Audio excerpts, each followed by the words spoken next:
All right, guys, it's back time for Bob.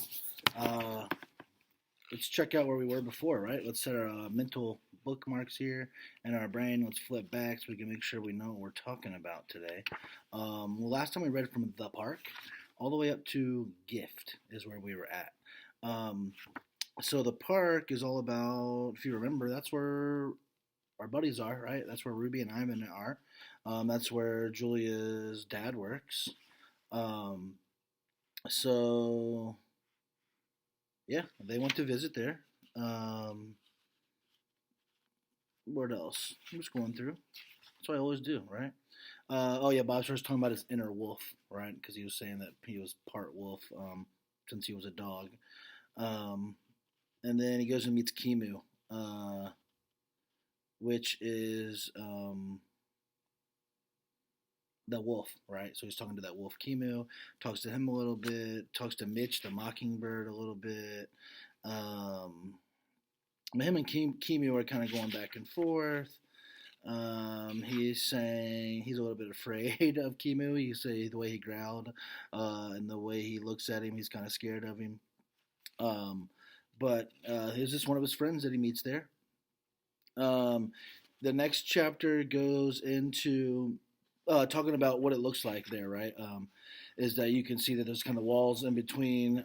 There is a spot where all the gorillas are. They have inside and outside. And then he said on the other side, you can see where the elephants are. Um, so he's going through that. He likes to sit right in between them, right?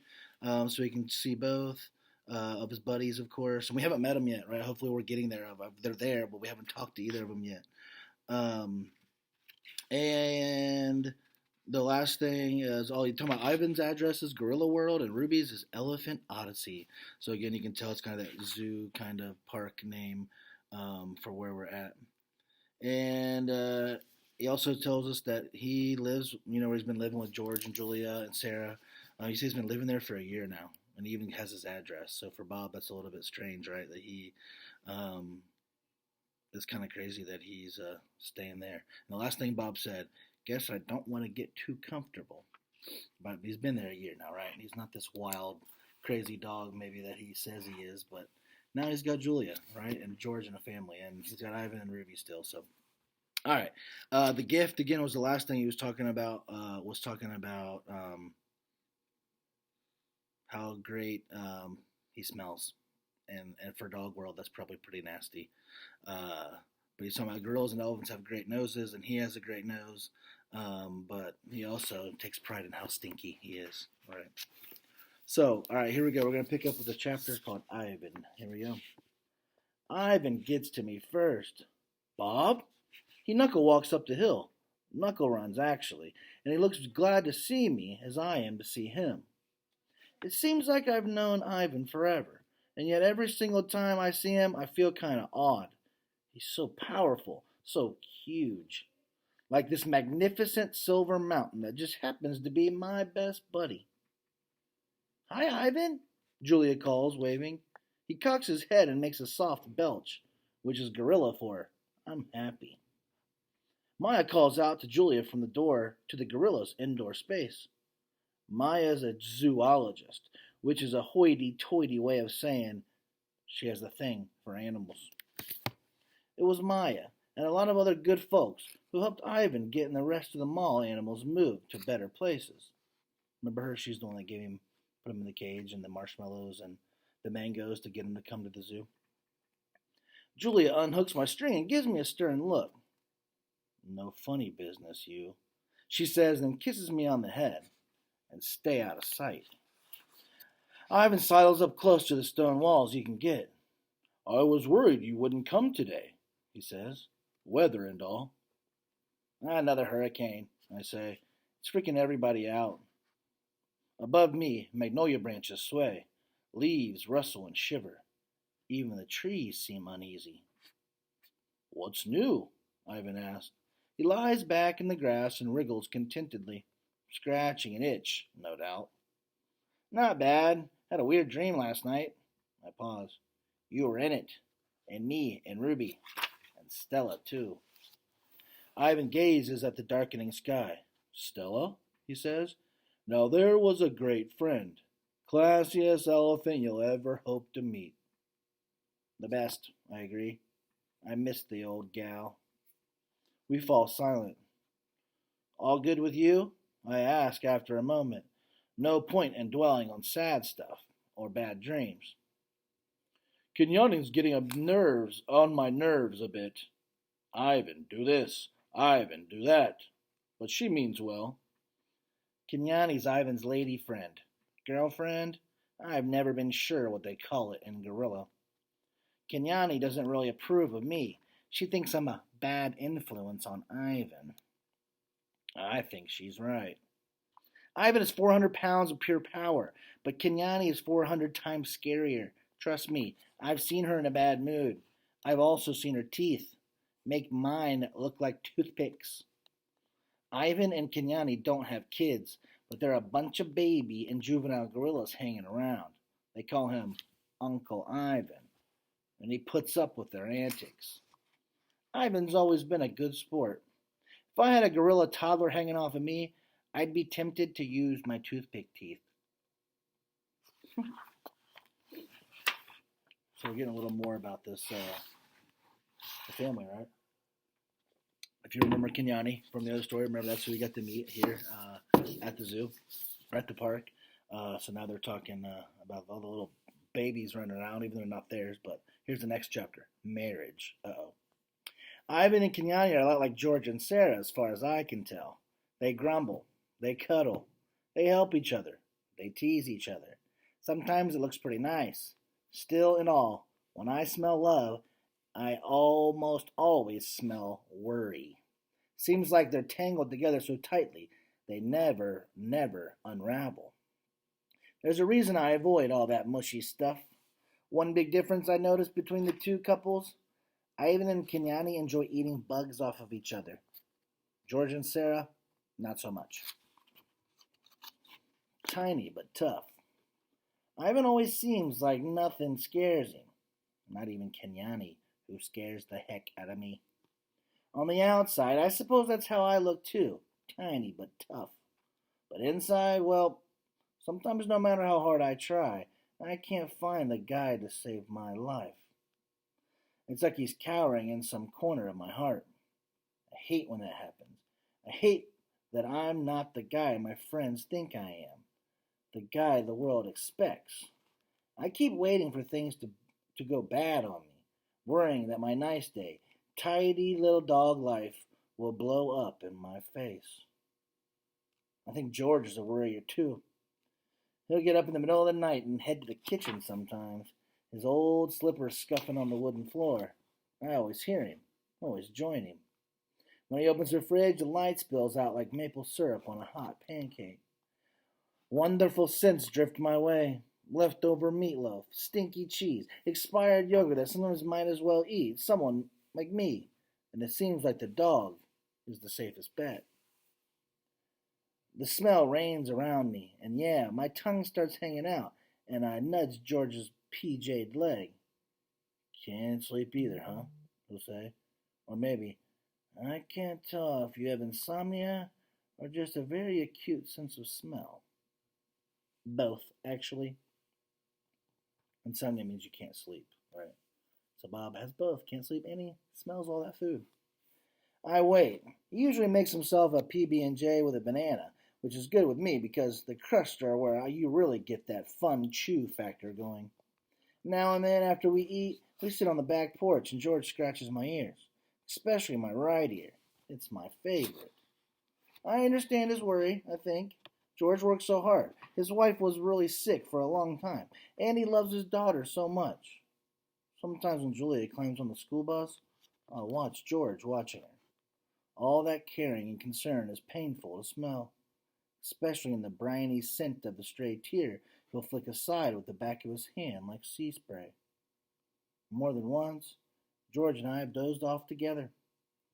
That's the best kind of snooze, if you ask me. Good, warm, safe in someone's arms sleep. So maybe him and George do have a pretty good relationship, right? But if we go back and think about that, Bob again, tiny but tough. He's saying that he doesn't feel like he is that tough inside. He's always worried about something bad's going to happen, or worried that something else is going to go on. So we keep seeing that theme with him, right? He doesn't like trust people. Says he doesn't have a home still, even though he lives with George and Julia for a year. Says you never know. He's just very questioning about everything. So let's, we know that, right? We know how Bob is. And I think I like that about George, right? George seems a really sensitive kind of guy. I like him. Not talking. Often when I'm with Ivan, we don't even bother talking. We just look out at his domain, at the green grass and the crazy babies and the swaggering juveniles and the hard-working females, and we think of nothing and everything. When you've been through the worst with someone, you appreciate the best. That's why sometimes when he says, "Hey, Bob, it's enough for me to say, hey, Ivan," and then we just listen to the palm trees rustle and watch the seesaw grass sway.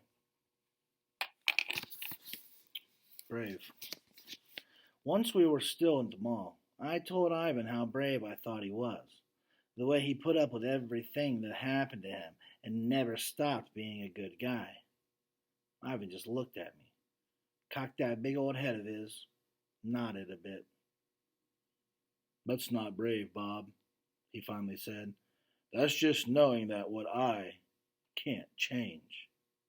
"I call it brave," I said. "I call it crazy brave." Ivan held a browning banana up to the light, like it was the most beautiful thing he'd ever seen in his long gorilla life. I wondered whether he was going to eat it or draw it. Never knew with Ivan. "Seems to me there's a lot of ways to be brave, Bob," he said. A tiny mouse named Eek skittered across his cage floor. "Hey, Eek," said Ivan. "Just checking for crumbs," she said nervously because she was always sounded nervous. "Dibs on all leftovers," I reminded her. She looked so terrified that I relented. "Over there, behind the tire, old Carrot Top." "Respect, Bob," she said, scampering off. "Take a small creature like Eek," said Ivan. He scratched with his chin with the end of his banana. He did that when he was in a philosophical mood. "Maybe brave for a mouse is different from brave for me or brave for you." He looked at me fondly. "You're the bravest dog I know, pal." "I ain't brave." I chewed on my tail, avoiding his gaze. "You are, Bob. Untamed and undaunted," said Ivan, and he chomped off a hunk of banana. He offered the rest to me, but I shook my head. I wasn't feeling hungry. Also, it was mostly just peel. "That was just my shtick, my routine." Wait, that's my shtick, my routine. I hesitated. I mean, sure, I'm tough compared to Eek, but that's setting that bar pretty low. "You're too hard on yourself sometimes, Bob." I meet his eyes. He has these dark brown, deep set eyes, really kind ones. Eyes that make you want to admit things, confess to your failures. "Once when I was little, just a pup, I did something." Ivan waited patiently. Ivan is the king of patience. "I felt myself dashing into a dead-end tunnel. I couldn't escape. I didn't want to go there, not even with Ivan." "Never mind," I yawned. I do that when I'm anxious. "I'm rambling." "Bob," Ivan said, "you okay?" "You know me, Ivan. I'm always okay. Always." I slipped away before he could ask me anything more. A lot about bravery in this section. Ruby. "Uncle Bob!" Ruby races over. Gulp, gulp. Across the broad field that's part of the elephant's domain. She's so cute when she runs, like she's determined not to trip on her trunk.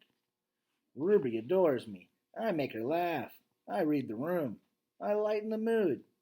I gotta admit, I am kind of adorable. When I'm with Ivan, I think, pal, we've been through a lot, you and me. We're survivors. When I'm with little Ruby, I think, girl, look at you. Hard luck past, and here you are, so much happier, so loved. Ruby, like Ivan, was plucked from Africa as a baby. She ended up in a circus that went bankrupt, then got shipped off to Max Mall. Ruby was taken in by dear old Stella. When Stella passed away, Ivan stepped in to play. Well, Elephant Dad, I guess.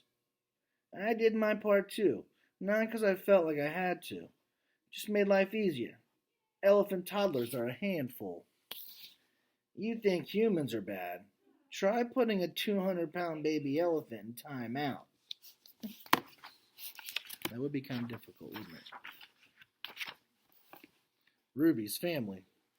Little Ruby seems much more content at the park, surrounded by her new herd.